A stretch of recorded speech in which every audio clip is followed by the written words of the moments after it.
Na początku lat 90. Hideo Kojima stworzył podwaliny pod najbardziej popularną serię gier wideo – Metal Gear. Mało kto jednak pamięta o tym, że ten wybitny twórca był też autorem i w zasadzie pionierem gier z gatunku visual novel. To dzięki nim gracze jak nigdy przedtem mogli poznać zamiłowanie Kojimy do filmów. Wydany pierwszy raz w 1988 roku Snatcher zachwycał sprawnie poprowadzoną fabułą, ciekawymi wątkami i przede wszystkim pokazywał przywiązanie twórcy do detali. To dzięki nim historia wciągała, a każdy aspekt był przemyślany i rozpisany tak, że nie pozostawiał niedopowiedzeń. Snatcher, choć w Japonii był bardzo dobrze przyjęty, w Stanach i Europie zaliczył sporą klapę. Po części było to spowodowane wydaniem gry jedynie na konsolę Sega CD, która sama w sobie nie była zbyt popularnym sprzętem. I choć Kojima później przekonwertował grę na popularne PlayStation i Saturna, to niestety i te gry nigdy nie opuściły granic Japonii. Do dziś Snatcher jest grą, o której mało kto wie, a jeszcze mniej osób miało okazję w nią zagrać. Niska popularność przełożyła się na niewiarygodnie wysoką cenę, którą trzeba zapłacić za grę w wersji angielskiej. Szkoda. Już podczas prac nad Snatcherem Kojima prowadził badania nad kolejną grą z gatunku visual novel. Jednak problemy z ilością dostępnej pamięci na ówczesnych maszynach spowodowały, że przerwał pracę. Irytował go też brak kontroli nad własnymi projektami. Choć miał ostateczne zdanie, to i tak wszystko musiało przechodzić przez programistów czy grafików, którzy także próbowali narzucać własne zdanie. W 1990 roku wychodzi Metal Gear 2 Solid Snake. Prawidłowy sequel stworzony przez samego Hideo, a nie gniot nazwany Snake Revenge. W tamtym czasie twórca opracowywał swój własny silnik skryptowy, dzięki któremu miałby pełną kontrolę nad grafiką i animacją w swoich grach. Gdzieś we wczesnym 1990 roku ruszyły prace nad kolejną produkcją z gatunku visual novel o tytule Policenauts. Hideo ponownie chciał sięgnąć po grę przygodową. Policenauts odzwierciedla dość ciekawe zagadnienia, które były na topie w czasie tworzenia gry. Twórca chciał zadać graczom pytania, co by było, gdyby ludzie mogli zamieszkać poza Ziemią? Jaki wpływ na związki miałaby taka rozłąka? Temat nie wziął się znikąd. W 1990 roku w kosmos poleciał pierwszy japoński astronauta, Toyohiro Akiyama, który spędził w kosmosie prawie 8 dni. Było to dla Japonii ogromne wydarzenie. Nic dziwnego, że kosmos stał się nagle dla Japończyków tematem numer 1. Nie był to jedyny temat, który interesował Kojimę. W tamtym czasie kolejnym był film Rising Sun z Seanem Connery i Wesley Snipesem w reżyserii Philippa Kaufmana, który przedstawiał Japończyków w złym świetle i był to również temat, który poruszał japońską społeczność. Trzecim gorącym tematem była transplantacja organów i związane z nią kontrowersje. Jednak najbardziej rozpalały Japończyków wizje lotów w kosmos. Sam Kojima wspomina, że głównym tematem rozmów były dociekania, jak wygląda podróż w kosmos, czy jak zachowuje się ciało w stanie nieważkości. Przystępując do pracy nad grą, Kojima chciał jeszcze bardziej podkreślić filmowość akcji, co może się wydawać ciężkie w grze, która składa się w większości ze statycznych screenów. Jak zapewne wiecie, Hideo ma duże parcie na filmową jakość swoich produkcji i nawet w czasach statycznych obrazków umiał o to zadbać na swój sposób. Historia opowiada o Jonathanie Ingramie, jednym z pierwszych Policenautsów, którzy przyczynili się do założenia kolonii kosmicznej nazwanej Beyond. Podczas prac na skutek awarii Jonathanowi zrywa się linka i zostaje wyrzucony w kosmos. Jednak dzięki wbudowanemu w skafander modułowi zapada w hibernację. Tak zostaje odnaleziony po 25 latach dryfowania w kosmosie. Świat się zmienił. Jego dawni przyjaciele się postarzali, dziewczyna wyszła ponownie za mąż, a Beyond stała się pełnoprawnym kosmicznym miastem. Jonathan zostaje prywatnym detektywem. Któregoś dnia odwiedza go jego dawna żona, która prosi o odnalezienie jej męża, który zaginął na stacji Beyond. Krótko potem zostaje zabita w eksplozji, a Jonathan wyrusza na Beyond, by spotkać dawnego partnera Eda i odkryć spisek, który ma na celu wprowadzenie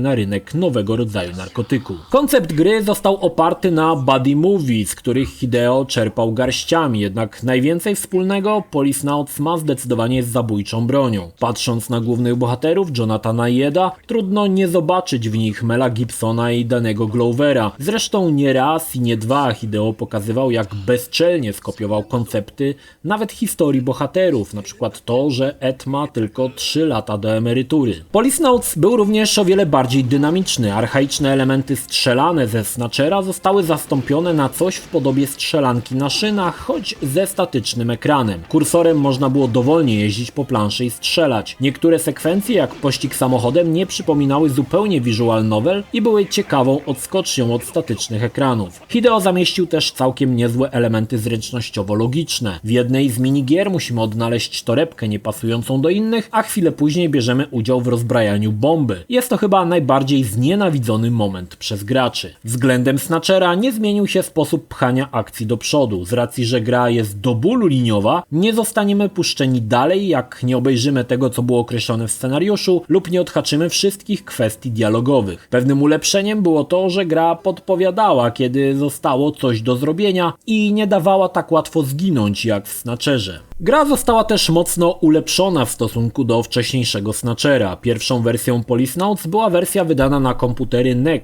PC98. Gra została wydana na płycie CD, co pozwoliło zawrzeć już pełną ścieżkę dialogową, muzykę i animowane scenki. Wersja na PC98 korzysta z pixel artu, co było ukłonem w kierunku Snatchera. Jednak ciekawiej wyglądają wersje na 3DO, PlayStation i Saturna, gdzie Hideo zastosował bardzo ciekawy i niespotykany zabieg. Nieruchome screeny są jakby wyjęte z animacji. Nie mają tej ostrości co pixel art, są bardziej rozmyte. Zamysłem było płynne przechodzenie z animowanych scenek do nieruchomych statycznych screenów. To dość ciekawy pomysł, choć mocno cierpi na tym jakość samej grafiki. Wersja na PC98 również animki miała tworzone z pixel artu. Trudno doszukiwać się tutaj dynamiki w cutscenkach, ale nie sposób odmówić kunsztu grafikom, którzy starali się przenieść w pikselowych screenach filmowe zapędy Hideo. Aby jeszcze bardziej upodobnić swoją grę do filmu, zrezygnował z napisów na rzecz jedynie mówionych dialogów, z czego później się wycofa. Gra ukazała się 29 lipca 1994 roku w Japonii i dość szybko zdobyła popularność. Nic więc dziwnego, że w planach pojawiły się porty na kolejne konsole.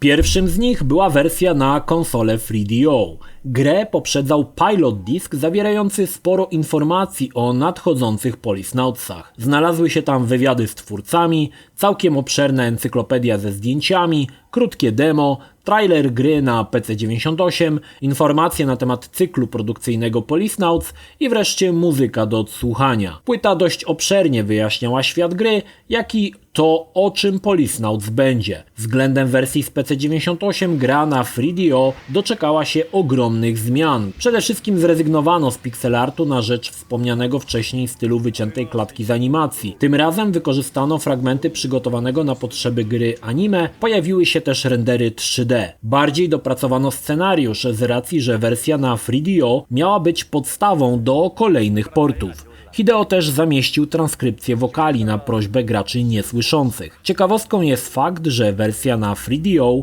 doczekała się swoistej wersji ekskluzywnej. Z racji, że było tutaj sporo elementów strzelanych, sterowanie padem było dość niewygodne, więc Policenauts Mouse Set był zestawem, który obok gry zawierał mousepad i dedykowaną myszkę do 3DO. Było to spore ułatwienie nie tylko dla sekwencji strzelanych, ale w ogólnym sterowaniu, gdzie poruszaliśmy się kursorem po ekranie. Podobnie jak poprzedni port, wersja na 3DO nie wyszła poza Japonię. Kolejną wersją był port na PlayStation, bazujący na tym, co pokazało się na 3DO. Jednak ta wersja doczekała się pewnej ilości cięć. Najbardziej zadziwia przycięcie animacji z 24 ramek na sekundę do 15. Pewne detale w grze zostały usunięte wraz z animacją piersi, o której za chwilę się dowiecie. Na PlayStation pojawiła się wersja gry nazwana Private Collection, zawierająca wszystkie dodatki, które pojawiły się wcześniej na Pilot Disc na 3DO.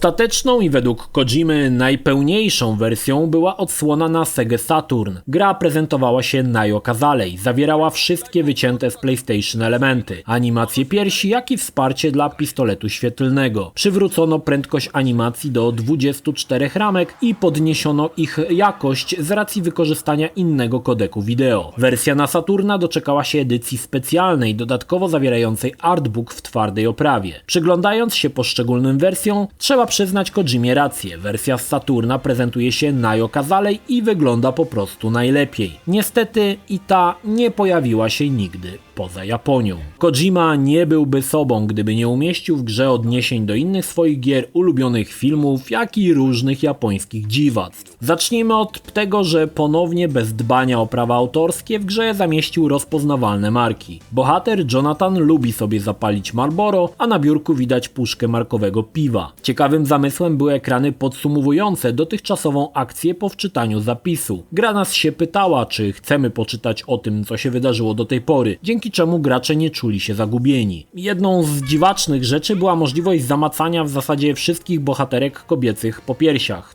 Prawie wszystkich, bo jedna się z tej radosnej zabawy wyłamała. Wiązało się to z krótką animacją podskakujących piersi. Choć pewnie w Japonii byłoby to niewinną zabawą, dzisiaj pewnie Kojima doczekałby się pochodu z widłami i pochodniami pod swoim domem. W zasadzie nie ma to wpływu na fabułę, ale też trzeba przyznać, że mangowych pań spotkamy dużo i w zasadzie każda w jakiejś tam wyzywającej pozie. W Policenauts pojawia się też Meryl Silverborough, która później powróci w Metal Gear Solid. Nie jest to jednak ta sama postać. Tutaj symbolizuje ziemiankę, więc aby to podkreślić, ma największe piersi ze wszystkich napotkanych bohaterek. Nie obyło się bez naiwnych banałów. Między innymi w jednej z firm farmaceutycznych mamy ochroniarza, który wie niemal wszystko o procesach produkcyjnych i sposobie powstawania leków. Wypada to zabawnie i nie było zbyt dobrze przemyślane. Ale jeśli chodzi o ilość informacji, którą chce nam przemycić Kojima, to trzeba przyznać, że przeszedł samego siebie. Informacje techniczne na temat chorób, ich leczenia, leków można przyrównać do wykładów, bo faktycznie pod tym kątem Kojima zrobił research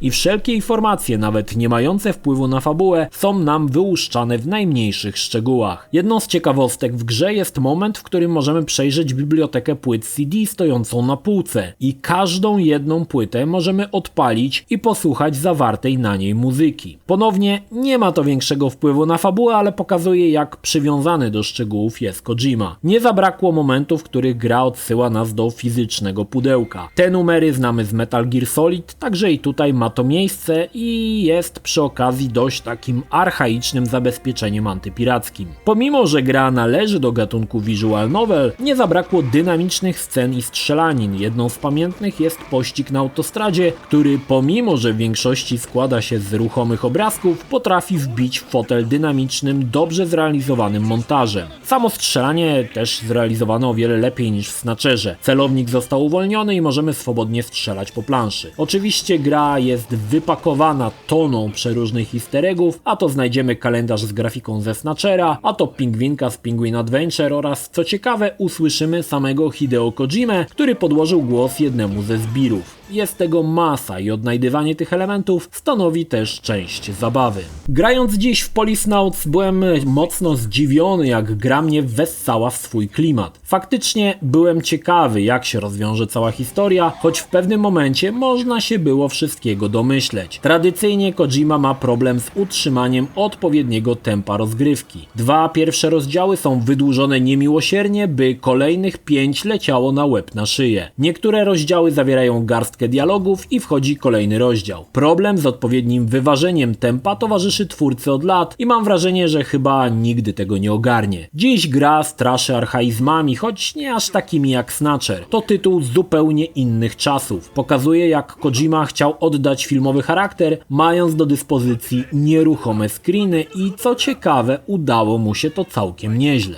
Jeśli słuchaliście uważnie poprzednich informacji, wiecie, że ani jeden port nie opuścił granic Japonii. Całe szczęście grupa fanów dokonała tłumaczenia Policenauts na język angielski. Tytaniczna robota opłaciła się i gra jest w pełni zrozumiała, dostosowana do gracza spoza kraju kwitnącej wiśni. Ogrom tłumaczenia i jego skomplikowanie daje do myślenia, szczególnie przy tonie specjalistycznych technicznych informacji, którymi gra wręcz zarzuca gracza. Niemniej, tłumaczenie zostało wykonane perfekcyjnie i jeśli tylko znasz angielski, gra będzie dla Ciebie całkowicie zrozumiała. Tłumaczenie jest dostępne dla wersji na Saturna, jak i PlayStation. Policenauts mam wrażenie, że starał się trochę pociągnąć dalej temat visual novel i w sumie to się udało, ale najważniejsze jest to, że dało Kojimie całkowitą kreatywną wolność i szlifowało jego umiejętności w filmowym opowiadaniu historii. Nic więc dziwnego, że kolejna gra, Metal Gear Solid, będzie tytułem niezapomnianym, ale to już historia na zupełnie inną opowieść.